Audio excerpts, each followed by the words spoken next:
can share here, then I will send it out. Yes, you are already live. Okay. Hi everyone, a very, very good morning and nice to see all of you here from wherever you are. So my name is Mallory. I'm from Work Inspires and it's great to be with all of you here. I hope the whole summit have been very, very beneficial for all of you today. Especially, this whole program has been brought together by really Andrea's amazing and together with her is a group of volunteers or some volunteers that we're trying to, bring this event out for all of you. So I hope that over the past couple of weeks, you'll be learning a lot from all the program, as well as finding ways that you'll be able to, learn from this a thing or two, as well as join in wherever you can. So with that being said, I'm just going to kickstart my session today. The topic is mainly on a Millennials Guide to the Future of Work. Because when we talk about the future of work, there are a lot of things that scares us, especially with the pandemic, right? So let's talk about what changed. Okay, so can you see my screen? All good. All right. So let's talk about what changed, right? So just to manage a couple of expectations of what's going to happen today, I'm just going to give a brief overview about introduction, about where I am, where I came from, and what things I'm doing. As well as with that said, feel free to ask any questions anytime in between through YouTube or either the Zoom link, and I'll be able to answer wherever I can. So you don't exactly need to wait to the Q&A session at the end of the day to ask questions. You can just ask questions whenever you want, and I can answer it accordingly, okay? Because I'm on both channels anyway. So with that being said, we're also going to be covering some of the important topics. What are the fears and challenges that a lot of millennials face, and how can we help you be ready for it? So just a brief introduction. My name is Mallory, the co-founder of Work Inspire. So basically, in summary, we are a people engagement development platform. So we have worked with youth and young people along many other companies you have seen here, locally and abroad. And with that said, we kind of went to ask around, like, okay, if let's say you were to hire this group of millennials, strawberry generation, and many other generation names you call it today. I think the youngest one born today is called the digital generation or iPad generation because they're born with tablets in their hands. Whatever generation you're called today already, anyways. So with that being said, we asked them if what are some key traits that you were to look for if you were to hire these superstar talents of the future, and how can a millennial or somebody young who's graduating, about to graduate, or just got a job think about ways that they can stand out to be hired by you or grow in their career. So throughout today, we'll be sharing with some experiences that companies have given us as well. So it's not just about theory and concepts, but also a lot about experiences.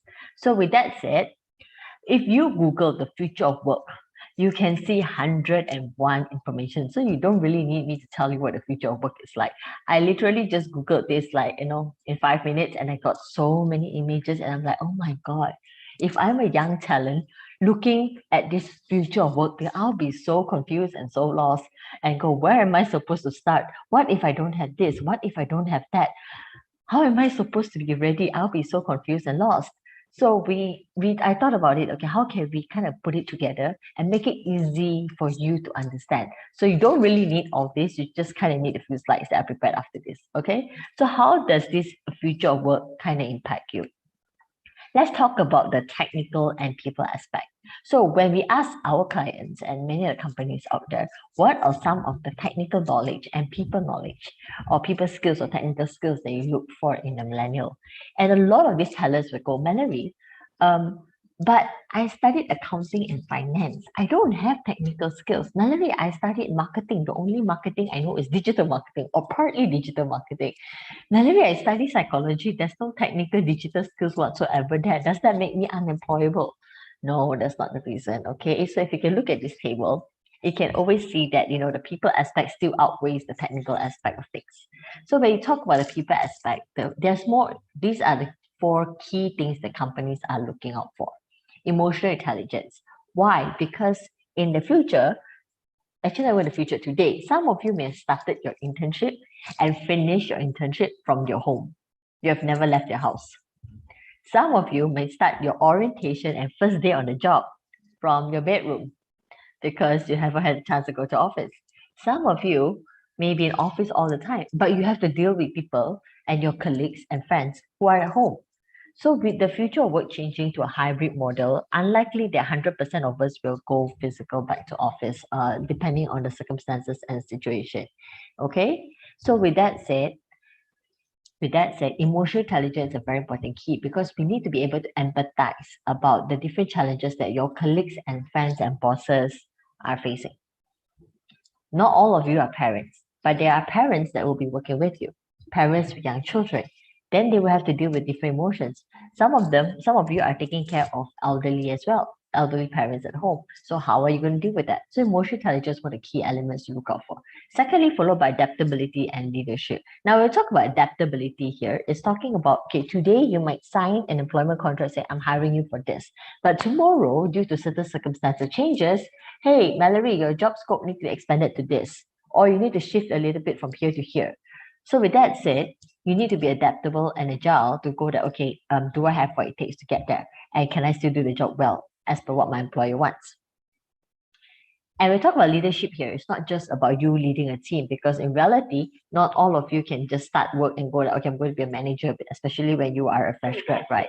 So with that being said, how can you be resourceful in finding out solutions, solve problems from the comforts of where you are, as well as know who and what are the resources you need to get there?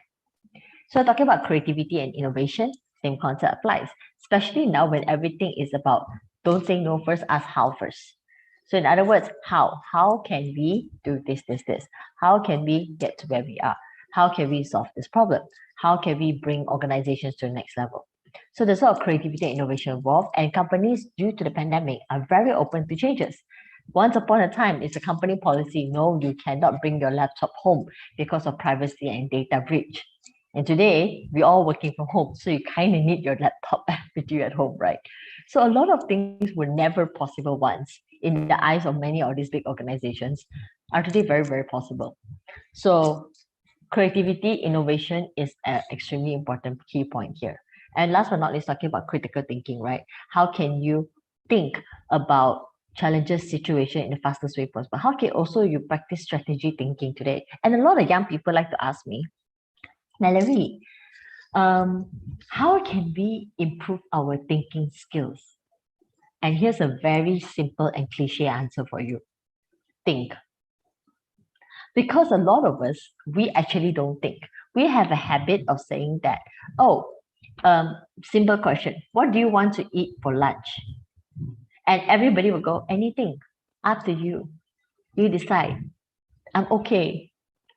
Just by giving answers like that, you are basically by default not thinking. You are just telling yourself that, hey, this is a standard answer. So if you make a little simple habits like what you want to eat for lunch as a standard, oh, anything up to you, also can, whichever you decide, then you don't practice thinking at all. So imagine if your boss asks you, Mallory, what do you think about this? Up to you. You decide anything, whichever, because your brain is not programmed to think. So hence why thinking, just by thinking and deciding what I want to eat for lunch on your own, it's already a very important key point of your life. Deciding what you want to, what activity should you do for fun, picking up a new hobby. These are little things that you should do instead of saying the word anything you decide and up to you. So practice thinking today by simple habits of your life. So when we ask this question, how can we prepare for the future? Okay, how can we prepare for the future? The key lesson that I want you to remember is this. What gets you here won't get you there. Okay, what gets you here won't get you there. Why? Because you have never had this COVID-19 pandemic before for the past how many years of your life living? Okay, that's a fact. Some of you may have never faced a pandemic in your life or endemic or whatever pandemic you call it today. You have never faced it before. So with all that said, you cannot do the same thing over and over again, expecting different results. You have to change, you have to adapt, and you have to move one way or another. So when we talk about where you are now, where you should be, this is something that probably a lot of you have seen, but might not think about. The first thing is your comfort zone. Where are you now? I'm going to show you a table, okay? I want you to be very honest and just ask yourself this question. Where are you now? Number one, you worked very hard. Congratulations. You've slept through 4 years of your degree life. You have made it to graduation day. You are very satisfied. Is this enough? So that is your comfort zone. And then later on, we're talking about your fear zone. After you're nearing your graduation or you're done at your final internship, the question is, what if I can't get a job? What if I end up in a job that I'm bad at? What if I make my mistakes and get fired on day one? Because of COVID-19, my industry is badly hit. I cannot get a job at this point. No, this thing can't be done because I'm not talented enough, I'm not skilled enough, not knowledgeable enough. And the many 101 things that we say. Fear zone. So a lot of us move from graduating, congratulations, you're your comfort zone. And then you went into, oh, it's my first time getting on a job. Fear zone. And then later on, if you're ready, you should be moving to learn zone, where you should ask yourself, okay, fine, the pandemic already hit. Fine, we are already in this situation. Fine, I can't change that fact. So what do I need to do to be adaptable? What do I need to do to stay agile? What do I need to do in order to get employed? How can I improve myself? How can I stay relevant? Ask questions that help you learn. And last but not least, you are the growth zone where you realize that, even though I've graduated, I've worked 5 years, I've worked 10 years, there's still room to grow and I need to keep growing. That is basically your cycle of growth zone. So a lot of us, we are actually at what we call a comfort zone because you've already graduated, but you are there. Congratulations. And then after that, a lot of us are probably in fear zone at this point because we realize that the pandemic really hit us hard and we are unsure where we're going to go. So the challenge now is how can we move from fear zone to learn zone? How can we take that leap of faith and get over to the other side? Because the moment you move across from fear zone to learn zone, you already can tell yourself that your growth mindset is there. So we heard a lot about this word called growth mindset, which is very important in today's world. And you'll be surprised the amount of growth mindset sessions we'll be doing for companies again and again and again. However, a lot of people think growth mindset is just about learning and growing and learning and growing. But the hardest part from personal experience is growth mindset comes from being able to accept that you are not perfect and you cannot be perfect. So you got to keep going in order to progress. So you can be doing the same thing. A lot of us are stuck in this zone because we've done the same thing 20, 30,000 times. But we don't move. And you've yet, no, I'm very good at this job. I'm very good at here already. So yeah, why do I need to move? Well, because the world changed. So with that said, if you can move from fear zone to learn zone, you are already definitely there. And a lot of us think it's very hard. Actually, the only thing you need to do is ask yourself that 2 questions. Okay, what do I need to do to get there? And how can I get there? Okay. Now, so where should you focus on? Here is where everybody go into a panic mode, right? Controllable and uncontrollable situations. A lot of us, ironically, tend to focus on what we cannot control. Because you know what? We're human beings, right? We are possessive creatures. We need to be controlled by every single thing of our lives. So we tend to focus on things that we cannot control versus the things that you can control. So when we talk about this unemployment world or employment world, what are some things that you want to control and you cannot control? Break it up to 2 parts. You can't control what the skills that companies are going to ask from you because you are not the CEO, neither are you the company representative, neither are you the HR. So you cannot control that for sure. But what you can control is the strength of skills that you have. Okay, the strength of skills that you have in order for you to get there. So the key thing that I want all of you to look into, especially those of you who are looking to get a job, is how do you close the gap between what the companies are asking and what are the skills that you have. Like I tell you, that out of 10 skills, you're probably going to get 5 or 6. That's a pretty good match.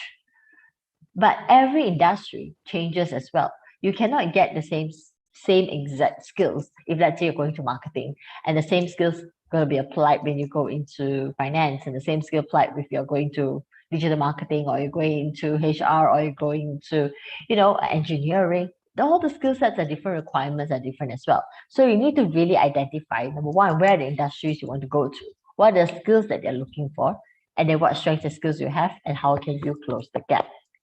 So with that said, how do we identify the gap and close it? there are 4 key elements that we tend to look out for. Okay, 4 key elements that we tend to look out for. The first thing we will look out for is that your mindset, because how you think determines how you act.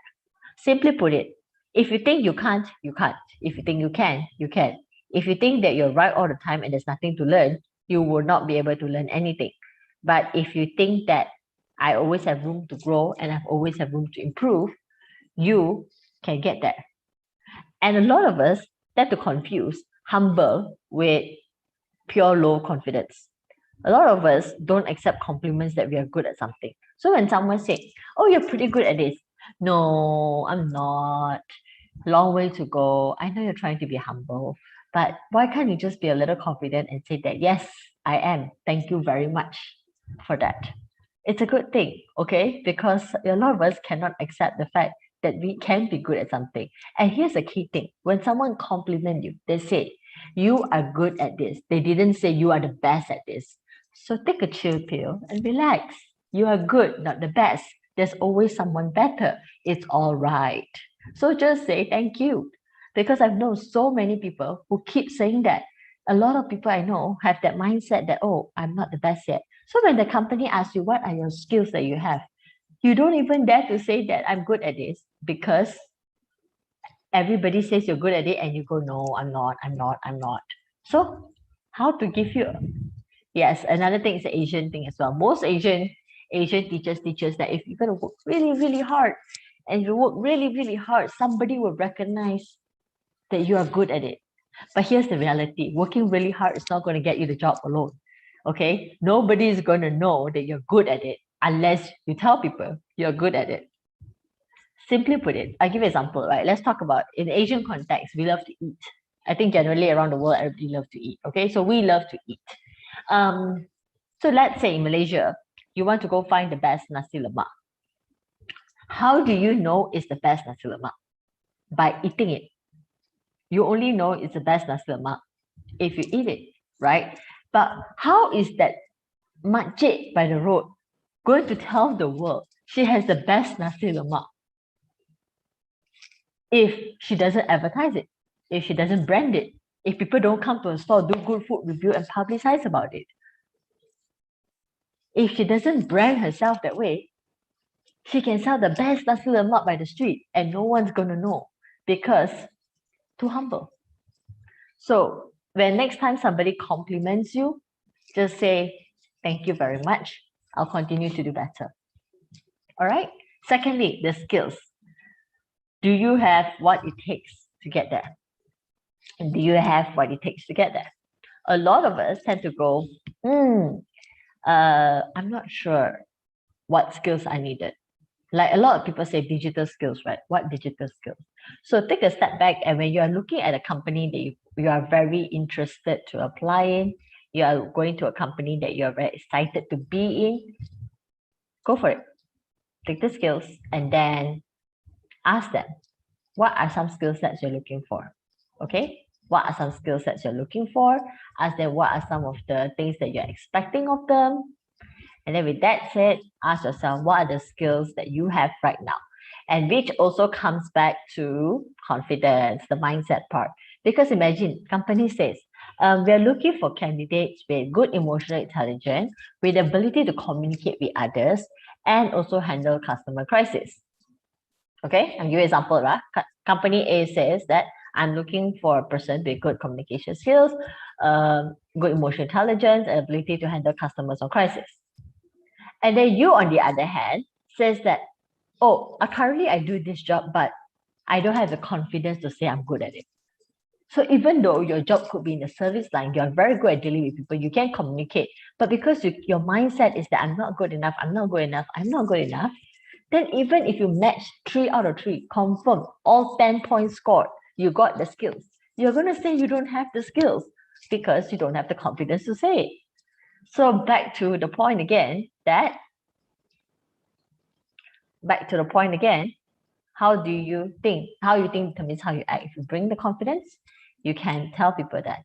Now, there's a question here that interviewers ask, what do you bring to the table? And will not reveal what they are looking for. You can actually kind of dig what are the skills they're looking for through job descriptions. So when they advertise their such job, they will tend to put that we're looking for candidates that are like that, like that, like that. Or your job description requires you to handle customer calls on a day-to-day basis, preparing procedures and processes that gets you to certain key points, able to bring the company forward to a new level. So if you just read those things, you will already know they're looking for people who are innovative and creative. They're looking for problem solvers. They're looking for analytical and process driven. So you kind of can dig the skills from it already. Now, the question, is there a such thing as fake it till you make it? Yes and no at the same time. There is something called, if you are bad at it, no matter how much you try to fake it, you can't fake it. The fake it till you make it, it's yes, like don't do it if you're really bad at it. It's like saying that, can you do digital marketing? Yes, I can, because you Googled digital marketing, but you can't actually do digital marketing. All right, you just Googled it. So if you say you can do something that you didn't know anything about, you can't really get there. But when we say fake it till make it, a lot of time it's more self-assurance. Okay, I'll give an example, right? Like, if let's say you're somebody who's a bit lower in confidence, everybody says that, hey, you have what it takes. You have a good communication skill. You have pretty good, you can talk to people, but your confidence level is low. And you said that, no, I can't talk to people. Okay, but everybody else says you can do it. So that kind of gives you the inclination, okay, maybe 50-50, I can somewhat talk to people. So when the term fake it till you make it, it's not really about skills or techniques or results. It's more like telling yourself that you can talk to people. You're bluffing your mind that keeps saying that, no, you can't. And you're telling your mind, you can, until you're confident enough to say that I can talk to people. So that fake it till you make it term for me is a lot more of cycling your own mind to tell your mind that, no, keep quiet, you can do it. All right, rather than actually bluffing a company about it. So my rule of thumb is never lie. If you want to apply for a job, never lie, because they are trained people to know what you can and can't do. Any tips in convincing employers when we are pivoting from a career transition prior to securing an interview session? Okay, I'm assuming you mean that, let's say, for example, you've been doing accounting for a year and you realize you don't want to do, you want to move to, let's say, operation role. If let's say you are talking about something like that, it can be done. The way of doing it is to showcase your experiences. A lot of us didn't study what we wanted to study, or we didn't even know what we wanted to study, to be exact. So when we actually go into the working world, we realize that, oh, there are many things out there, and I want to do other things other than what I study. Similarly, like if let's say my first job is in doing basic accounting and I don't like it, and I want to move into an operational role, the only way for you to do that is to actually showcase experiences. So for example, right, even though my day job is me doing accounting, but my hobby, or I part-time consultant for people who help them to mobilize operations. I come up with system and process for a friend's startup, things like that. Okay, so you kind of showcase to the employers that, yes, even though this is my job that I'm doing, but I really have interest in this other area. So what I've done about it, I've took up courses about it. I've actually done projects about it. I helped my sister's company, my startup, my friend's company do this. It showcased that you are very passionate and you're putting the effort to get there. And that sells a lot more better than what your current job is. So yes, you can do that. Okay, so that's this. Talking about skills, that's what skills means. Tools, do you know how to get there? So what are the courses you need, certification you need? In today's world, there's so many things online, you can just learn it along the way. And last but not least, I want to share this keyword, experiences. What have you learned from your journey? A lot of us actually feel that we don't have experiences. Every time when I help somebody with their resume, they'll tell me, Mallory, I don't have enough experience. And I said, okay, why don't I ask you some questions? You tell me about it, and I'll let you know whether you actually have experiences or not. All right. And you realize that a lot of times people actually do, but they don't know how to brand their experiences. I give you an example. Even a housewife can be branded as a very good project manager. Why? And you go like, huh? Housewife? How can the housewife or house husband be branded as a very good project manager? Let me ask you, what are the roles of a house parent? Okay, a house husband or housewife in today's world, we have both anyways. So what is their role? Clean, prepare the meals, cook, get everybody ready for school, get everybody ready for work. Now, imagine if I'm a housewife, I wake up 6 a.m., I'm up a bit disciplined. I have to prepare breakfast for my first daughter who is allergic to nuts. Second daughter who is lactose intolerant. Third son who can only eat certain type of cereals. On top of that, my husband who is forever working and don't have time to eat meals, so I need to pack meal on the go. That is called stakeholder management.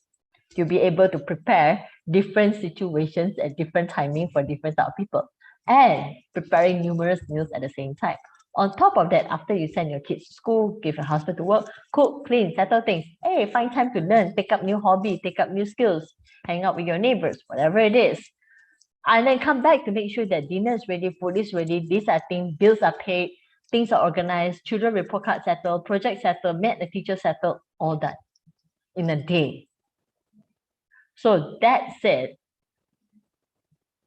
housewives, house husband, super project manager, because those are exactly the job of a project manager. Stakeholder management, time management, project delivery, key outcome results, done things in a process and orderly manner. Those are exactly the role of a project manager. So even if you're a house husband or housewife, you can be branded as a good project manager. You just don't brand it. So a lot of times, don't say you don't have enough experiences. You do. Even if you join the yoga society in your university, you have enough experiences. You just need to know how to get those experiences out.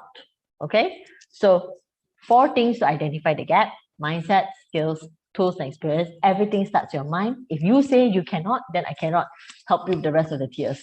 So you kind of need to say, I want to learn, and everything else will fall in place.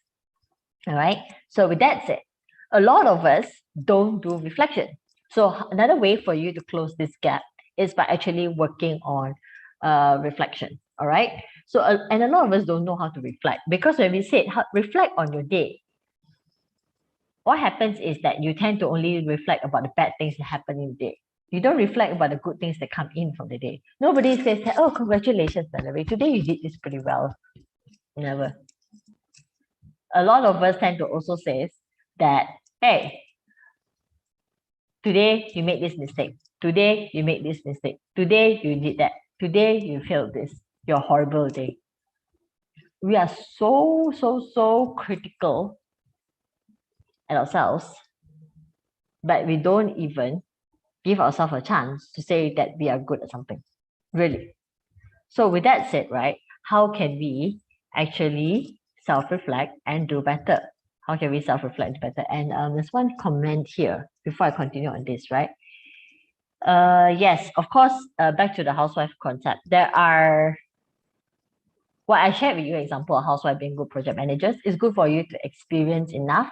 But of course, when you're actually on the job, put effort to take up other skills and certification is highly commendable, of course. All right. So it's not exactly like, oh, just because I'm a housewife, I can be a super good project manager leader. Of course, you have to also show that you can take up other, open to learn new skills, project management skills, technical knowledge, the processes, belts, all those things. Yes, it's highly commendable if you can do that. All right. So with that being said as well, seek feedback and self-reflect. So ask yourself every day, every week, make a point to give yourself some self-reflection to see where you are now and where you can be or where you want to be. Number 1, what are you doing well in? What are your good qualities? A lot of us don't bother doing that. We say, oh, I'm not doing anything well. I've got nothing good about me 24/7.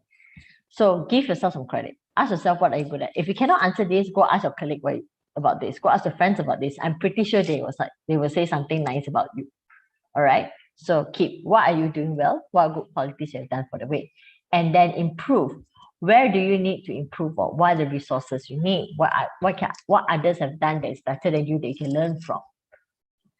Then start. What should you start doing? What are the additional help you need to get there? And stop. What are the habits or attitude you should drop? And how can others help you stop it? A lot of us tend to only think about the bad part, which is the what are some things that we need to improve on. Reflection is a wholesome thing. Okay, you need to balance between a good reflection of what are you good at, as well as areas to work on.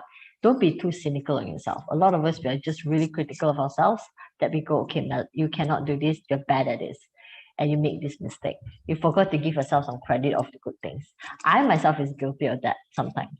So the key word here I want all of you to remember is be kind to yourself. Okay, you're only human. Really, just be kind to yourself. So I hope if, let's say, there are many things you're not sure about, For me, this framework, keep, improve, start, stop, KISS for short, is the easiest thing that I've been practicing for longest time of my life.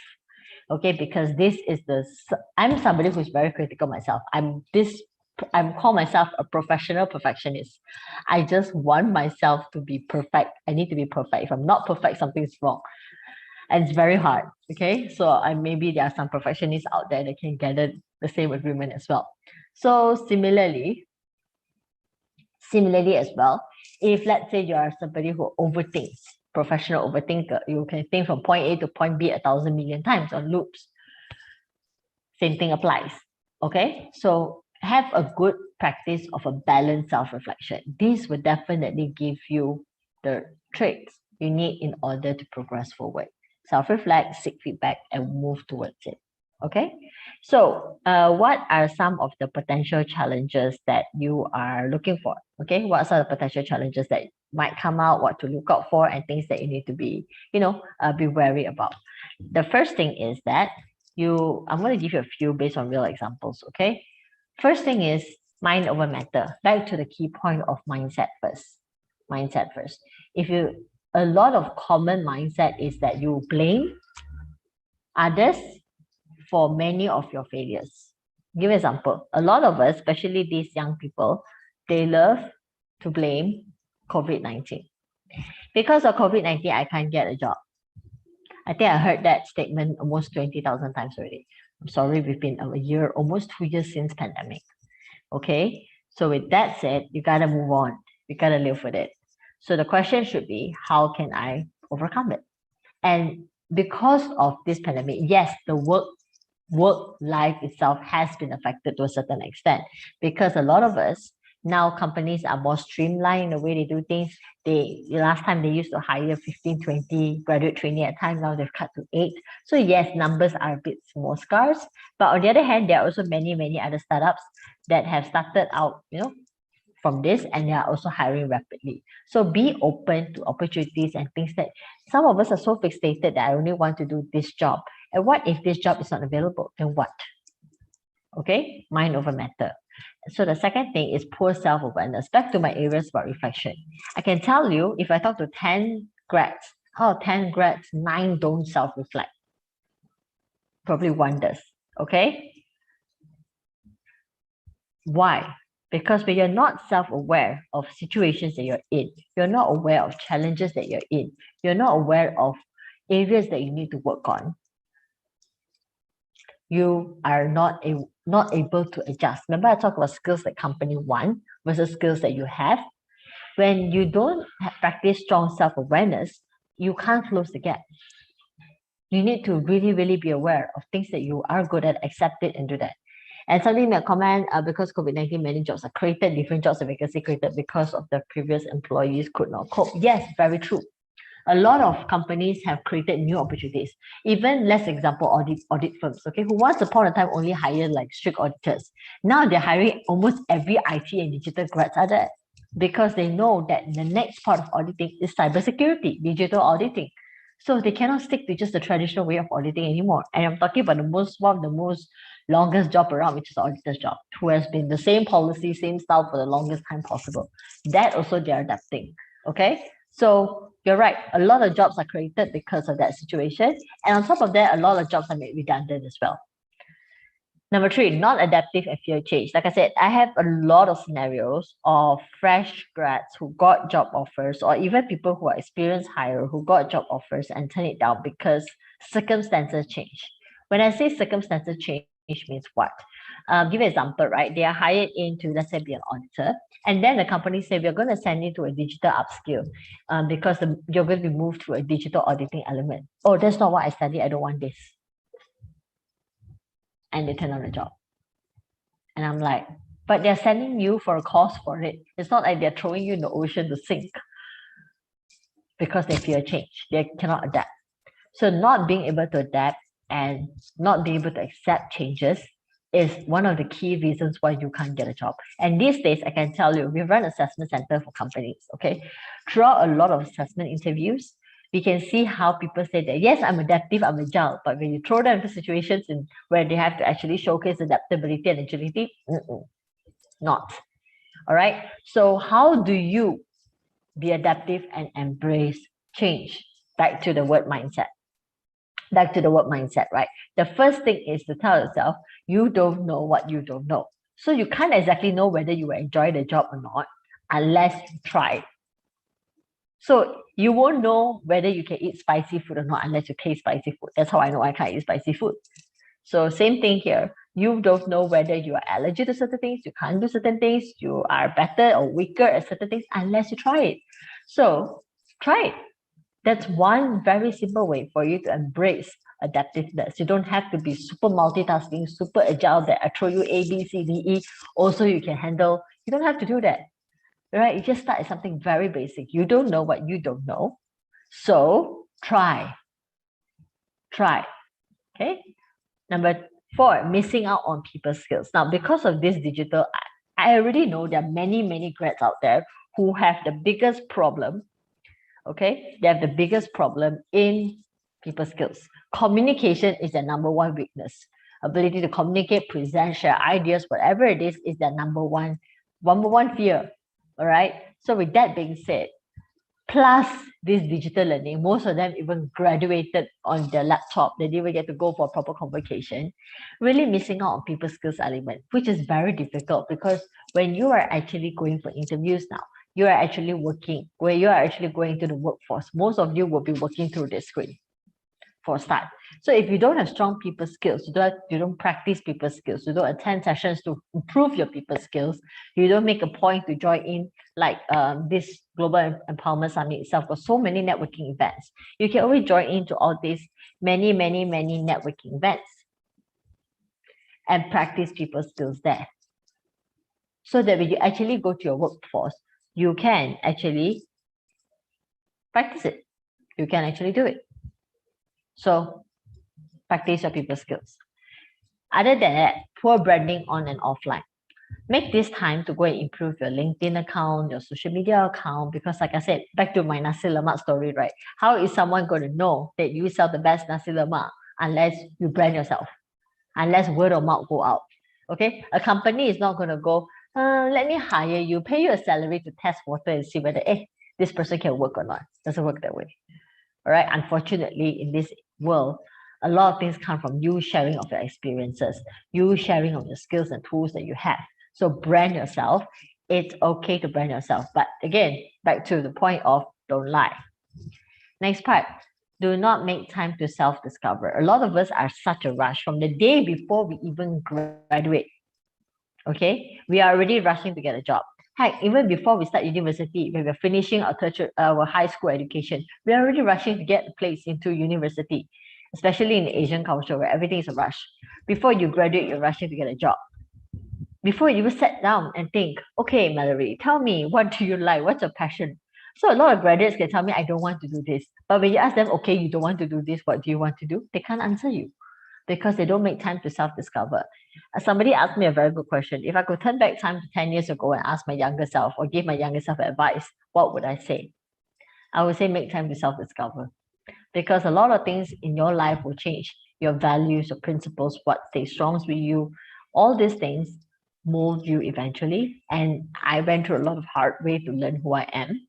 So with that said, I will make time to discover myself. If that's the advice I would give younger me. Lastly, also not about staying relevant to the market. A lot of grads, they think that just because I finished school, thank you so much, tertiary education. Here's all the knowledge given to me. Not going to use it anymore. Put in a locker somewhere. Okay, they stop learning, they stop growing. So when they don't stay relevant to the market, they don't know what are some of the latest news coming up, especially industry or non-industry related. Eventually, you're going to be irrelevant. Okay, eventually you're going to be irrelevant. So stay relevant to the market, always make time. Even if you're not somebody who likes the news, I'm not somebody who likes watching news, reading news, then you go on LinkedIn and just scroll a few things, few articles, you're already learning something, okay? So stay relevant to the market. There's a good question here about what is the time frame to self-discover. Self-discover is a lifelong journey because you change, from the day you graduate to the day you start the work, couple of years working to the day you get a job. Get promoted, get married, whatever it is, you change. So self-discovery is a long-term journey. But I always personally for me, I give myself 3 to 6 months duration to come up with a draft Mallory plan. Okay, I'm a bit more structured in the work. So whenever I go into a self reflection kind of phase, I would give myself like, all right, Mallory, you're gonna take this weekend to do part one of this.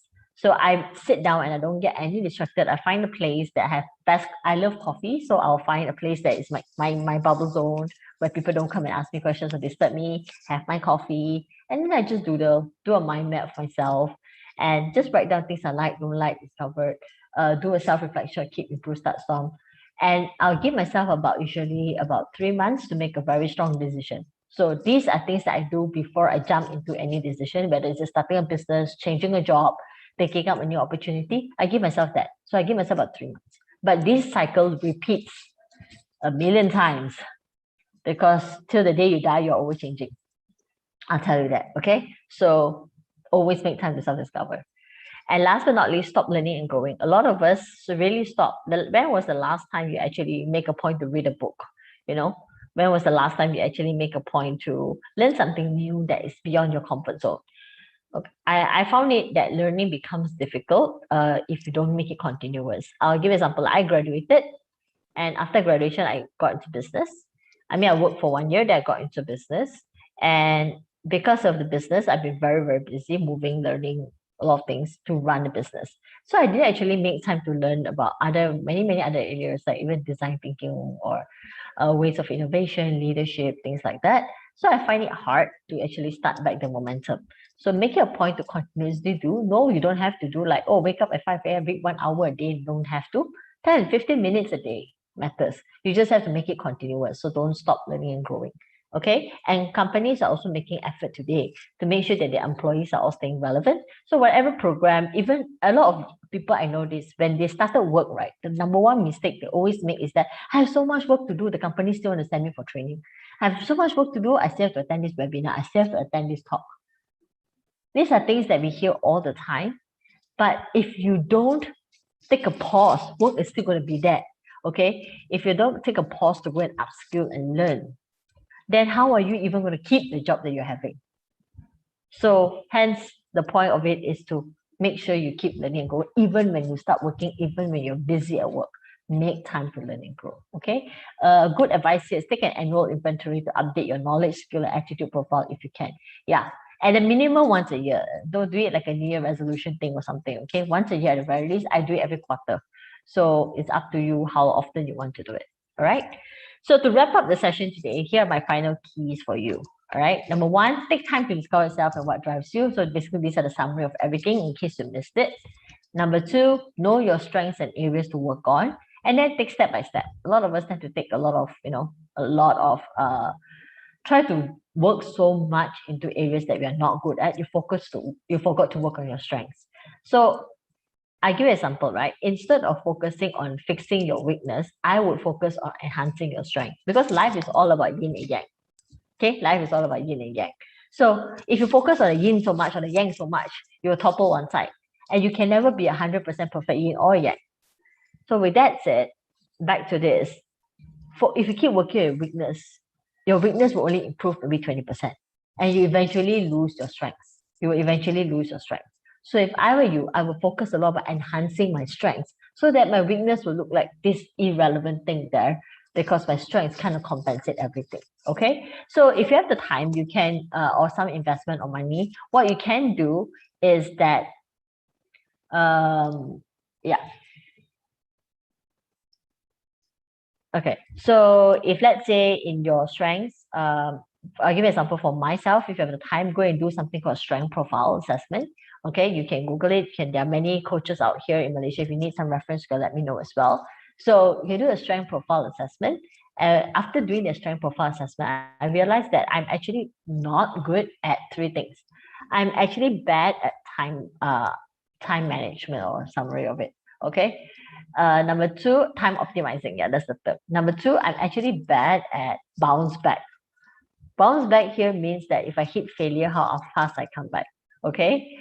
So, and these are like one of the most important traits of an entrepreneur, right? Okay. This is one of the most important traits of an entrepreneur, bounce back, the ability to face rejection and then come back. and I'm an entrepreneur myself. So then you might be asking, Mallory, how can you be an entrepreneur if you're bad at this?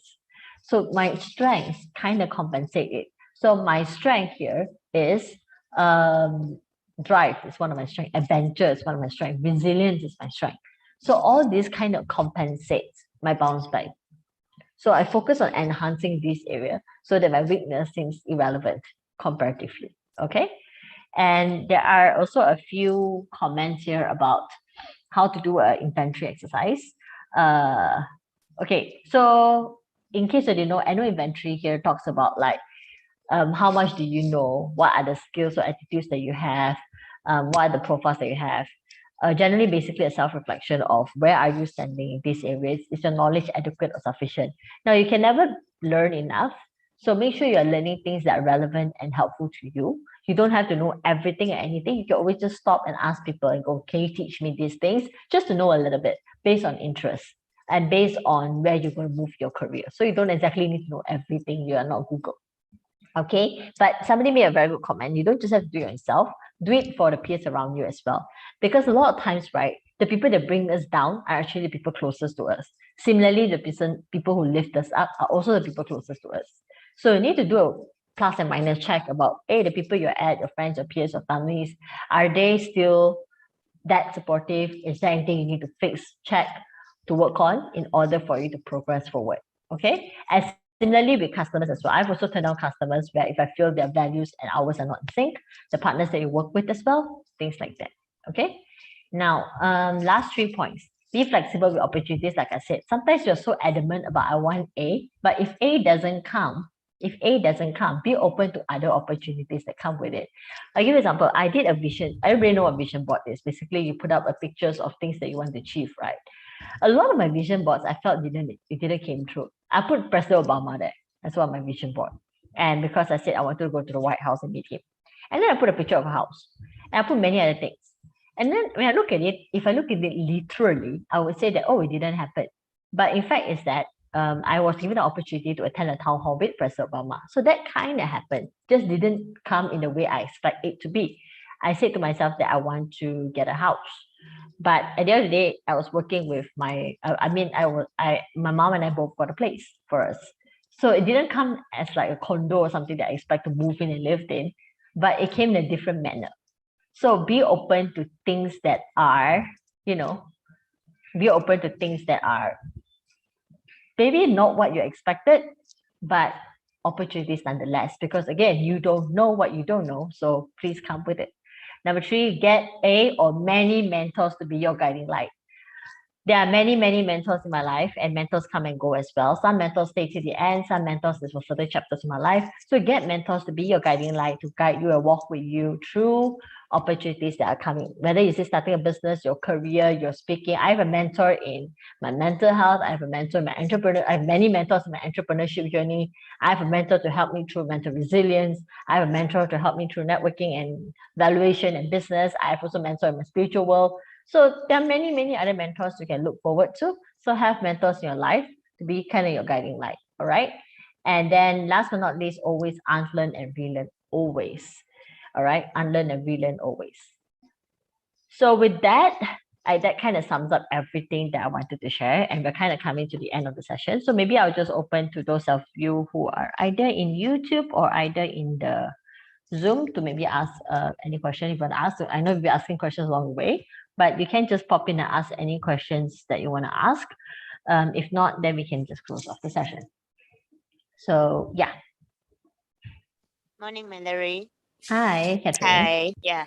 I would like to confirm on the job market current condition. So I heard that those hiring employers are facing difficulties in hiring employees nowadays, or is it vice versa, the current situation? Is it massive unemployment, or the hiring, those recruiters or hiring employers are facing such large difficulties in hiring employees? Okay, Yeah, I think thank you so much, Catherine. So, in other words, is it employer or employees market now? I would say it's actually about actually, okay, if you look at a graduating perspective, so from a fresh grad perspective, it's still an employer's market in some sense, because the employers are there are still more employees than there are employers of sort lah. Okay, so in terms of whether is it easier for a graduate to get a job, not entirely, but is there opportunities for graduates to get a job? A lot. All right, a lot. Now, what companies are facing in terms of challenges in hiring is actually in experience hire, because right now, due to maybe certain companies are moving certain direction and certain you need certain specific skills, certain specific information, certain specific abilities. So that usually comes from experience hire, and that part is a little bit more difficult at this point. All right, and for the employees perspective, if you're talking about grads, I've not heard any companies facing problem hiring graduates. Good quality graduates, maybe yes, but graduates nonetheless, they can hire, not a problem. So thanks for your question, Catherine. Maybe one more question, if there is any. If not, we'll wrap up.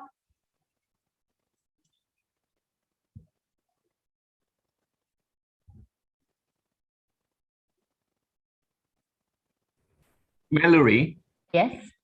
yeah, Hi. your topic today is about millennials, right? Yeah, it's mainly for millennials. What is the most difficult thing to do in managing millennials in the workplace? Okay. So I can tell you currently, the most challenging thing that everyone is facing is trying to balance between the millennials aspect. Okay, millennials today are a bit more different. I give you an example. I work with a lot of millennials over time, meaning from everything is by cohort now. Okay, so I'll give you an example of those a 19, 20-year-old today, 18, 19, 20-year-olds today. They are very, very socially aware. So if you look at all the university activities today and programs today, right, you can actually see a trend in what these young people are looking. So they are looking at a lot of social causes, climate change, empowerment, diversity, inclusion, mental health, whatnot. So the challenge that companies, when they see all these trends, is how can we make sure our workplace is also conducive of sort to a group of people like this? Because if let's say if the whole millennial cohort coming in, I'm talking about the creme de la creme and good talents, right? About 80% of them are behaving in such a way. And I'm saying, no, it's all about if they want to stay, they stay, don't want to stay, get out. If they complain, I throw them more money or things like that.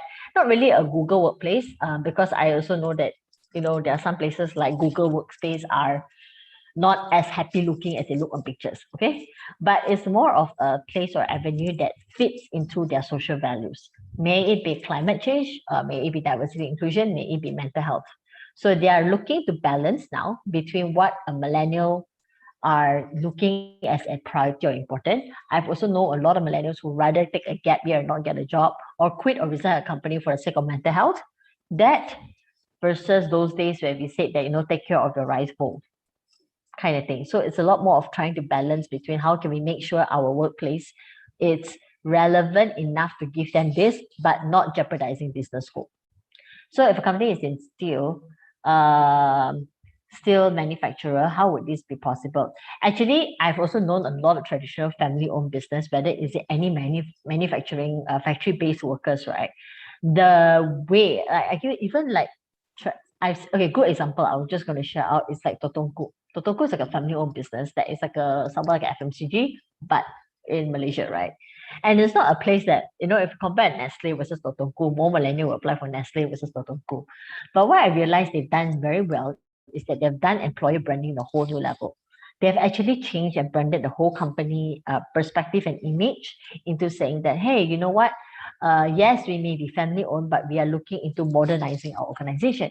They've come up with a graduate training program called entrepreneur or something, young entrepreneur program. So when you come in, you get to actually be involved working with the C-suite level on different ideation, different challenges, handling things from factory workers all the way to international expansion. So that gives you will also, as a company, which is maybe traditional a little bit, hire in very strong candidates, because you will get candidates that actually want the challenge of this. On the other hand, you kind of branded yourself as a place that also values the upskilling perspective. So you don't actually need to be Google. More bin bags doesn't mean more happiness, okay? But you just need to find a way to brand yourself to attract people. So there are a lot of family-owned business in Malaysia, small businesses, SMEs who have done that over the past pandemic, and I've seen a huge rise in attracting good talents to them. So that would definitely help you. Okay, so with that, we've also come to the end, never be employed as concrete pouring jobs. For me, if I'm a millennial, I would like to experience it once lah, okay, at least lah. Because it's just the thing, right? A lot of people have this perspective that when you go to a brick and mortar business, it's just about labor. That's not always the case. But you need to be able to work in the labor field to understand what is it like running a business. What is it like actually understanding the business as a whole? So to all the millennials out there as well, it's a good advice to just be open to even experience what other aspects of the job is, not just sit in your comfort of your office zone, especially if you're ever going into a manufacturing or a brick and mortar or a business you're not relevant or you have not seen or experienced. Okay?